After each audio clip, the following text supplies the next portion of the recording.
Number one, just for entertainment purposes, but I do really would like to have an answer. Do you ever have homosexual fantasy? Oh, absolutely. Why do you ask? Are you hitting on me, Jesus Freak? Because if you are, you should know that I like it rough. I'll spank your little Christian ass with the Bible. You'll call me your Lord and Savior. You think the second coming of Christ will be something to behold? When do you see the second coming of the TJ? I'll part more than just the Red Sea, if you know what I'm saying. My rod and my staff will comfort thee, Jesus Freak, if that's what you want. I'm kind of androgynous anyway. I got the man titties, you know? It's kind of like the best of both worlds. I'm practically a transsexual. I have an effeminate face and a very soft-spoken demeanor. I could see why you'd be attracted to me. It's only natural. It's only natural.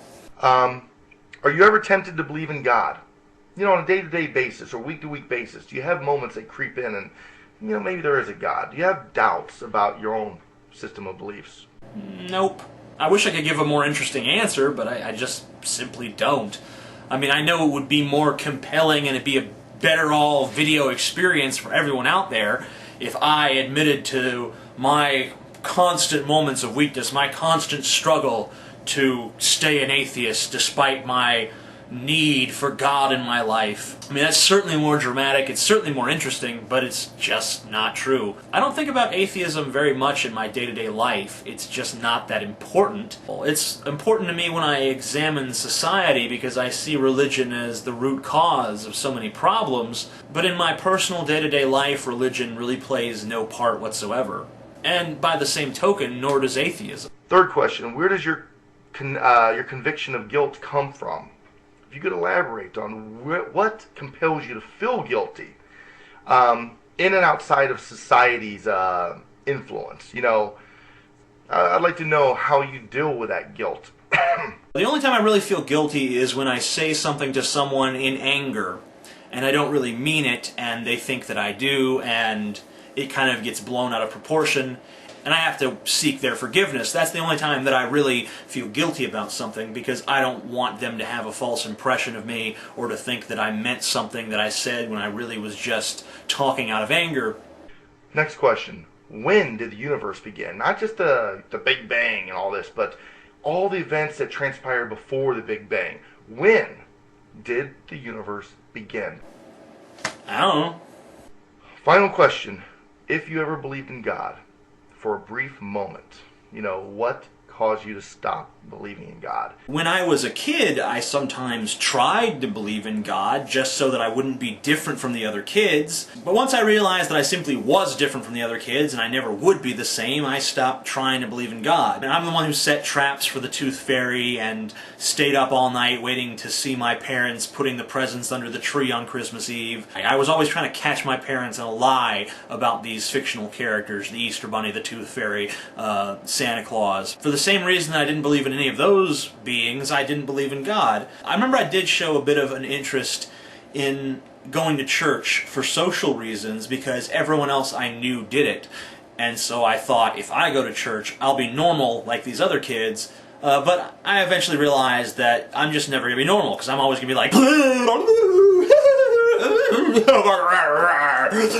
man titties, jiggly jiggly jiggly joo, ha ha!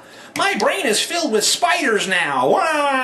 It's never gonna happen for me. Normality just isn't in the fucking genetic cards, so I just said fuck it, and I dismissed God and Santa and all of those fictional, comforting childhood icons alike. I don't think I ever had a belief in God the same way that you claim to, and Venom Thing claims to, and Jack claims to. I've never really had that. I've never had that feeling inside of me.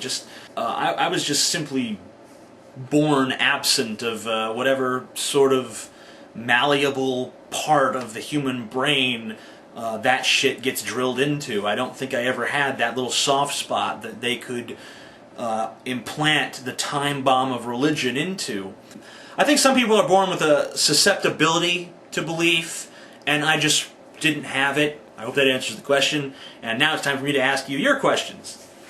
And none of these are really difficult. They're fairly friendly questions. What are some of the reasons behind your recent divorce? If you learned that in 10 years you will be an atheist and there was no possible way to avoid this future, would you still try to avoid it? If you went to heaven only to discover that Mormonism was the true faith, and you had to go to hell, wouldn't you find that rather arbitrary? If you murdered a man in the heat of passion, like, you know, you come home and he's fucking your wife, well, you don't have a wife right now, but, you know, he's fucking your girlfriend or your dog or something, and, you know, you kill him, you know, you take a wrench or something and you bash his head in, and you know that the only way you're going to get caught is if you actually go to the police and confess to the murder. Would you do that, or would you go bury the body in the desert and, you know, cover it up and never speak to it again and just try to make your peace with God? You seem like an angry guy to me. You know, I know you've never shown real intense anger on video, but you just have that kind of seething undercurrent in you that I can kind of perceive. So tell me about several times in your life when you have lost your temper and maybe done or said some things that were foolish. And I look forward to calling you a douchebag and an asshole and a, you know, basket of rat cunts or whatever the hell I come up with in the future. But for now, let's just be cordial, and you're my friend and I'm your friend, and everyone's grabbing each other's ass and jerking each other off and all that good shit. Peace the fuck is out.